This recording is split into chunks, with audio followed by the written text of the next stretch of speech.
The National Educators Association, the largest teachers union in the United States, is being exposed on critical race theory over and over again, coming right on the heels of them approving a budget item to actually research and strategize their critics and opponents.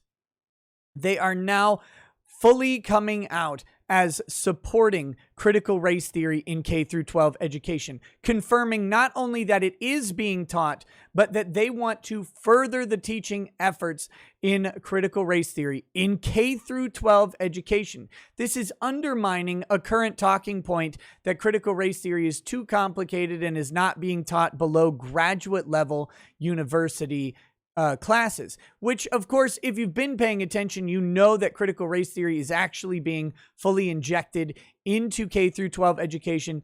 The National Education Association, the NEA, they want this to go even further, and it's coming from them. They're the ones saying it. If this is not a clue yet to let you know that teachers' unions are not about the education of children so much as they are about advancing a particular brand of political ideology, then I don't know what is. Look, guys, you got to get your kids out of school or you got to get active enough to fight back, but it may be too late for that already. Let's talk about it. I'm Nick Rekieta of Rekieta Law, small law firm in central Minnesota. I'm a lawyer. I'm also a legal and political commentator on YouTube and on Odyssey. Wherever you're watching, go ahead, hit that like button, hit subscribe, and turn on your notifications so you don't miss any videos. All right, this is from Fox News. It'll be down in the description if you want to read it yourself. Largest teachers union says critical race theory is reasonable and appropriate for kids. Wrong. It is not reasonable and appropriate for kids. It's not because kids are incapable of learning this stuff, by the way.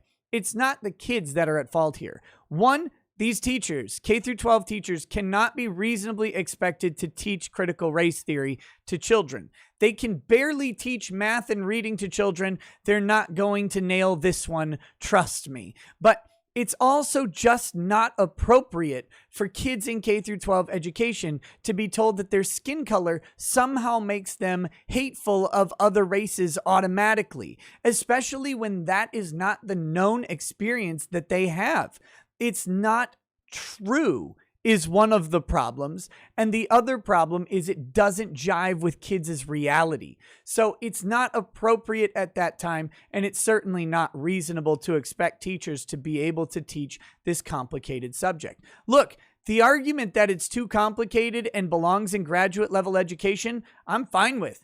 If you want to put it in graduate level education where you're pursuing academically this topic on your own with your own sort of funding, either through scholarships or your own payments, go ahead and do it. Who cares? Like, that's up to you. That's your time, your money, how you want to spend it, and how you want to waste an education if that's what you want to do. Go do that. Plenty of people waste their education on plenty of things. You're welcome to do that. It just doesn't belong in K through 12 education. It really doesn't. So the National Education Association has contradicted the progressive argument that CRT is too complicated to teach to K through 12 students. The country's largest teachers union has moved to undermine the left-wing talking point that CRT is not taught to children. Of course, if you've been watching at all, you know that it is being taught to children. There's a massive backlash against it. Parents are standing up across the nation, which is great. I just, again, hope it isn't too late. The NEA itself is a monolith, and so is the public school system implemented at the federal level. Parents are trying to wrestle back control over their own kids' education. And I'm telling you right now, no better prospect on the horizon than homeschooling and private school for kids and parents. The public education system is becoming increasingly a political motivated disaster and a political motivation in one particular direction. And even as these states implement laws preventing this stuff, you know it's still going to be injected in because the unions are behind it. And if the union's behind it, trust me, the union members are too. That's how it's going to go. Of course, you're going to find the errant teacher here and there who does not support this, but the overwhelming majority are going to be following the union rules and the union diktats. That's how it goes. That's why it's a union. The NEA has approved a plan to publicize critical race theory and dedicate a team of staffers to assist union members looking to fight back against anti-CRT rhetoric. And we have to ask ourselves, is this the purpose of the National Education Association? And if it is, why in God's name are government entities still negotiating with these people? Get them out. Get them out. They're not focused on kids' education. They're focused on political agendas. New business item 39 also declares that the union opposes bans on critical race theory and the New York Times controversial 1619 project, which roughly half of UF states have already implemented. Half of the states have banned this nonsense. Critical race theory and the 1619 project, which is, again, another pile of garbage, a made-up fiction from one person that is being pushed as somehow the definitive truth on the United States history when it contradicts tons of actual written truth about United States history.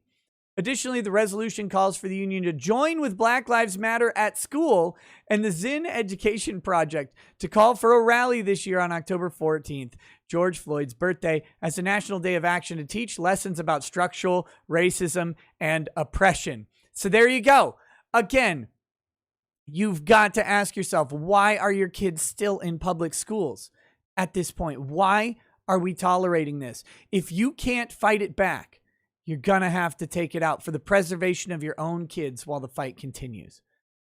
The third paragraph pledges to accomplish the following: publicly, through existing media, convey its support for the accurate and honest teaching of social studies topics, including truthful and age-appropriate accountings of unpleasant aspects of American history, such as slavery and the oppression and discrimination of indigenous, black, brown, and other peoples of color.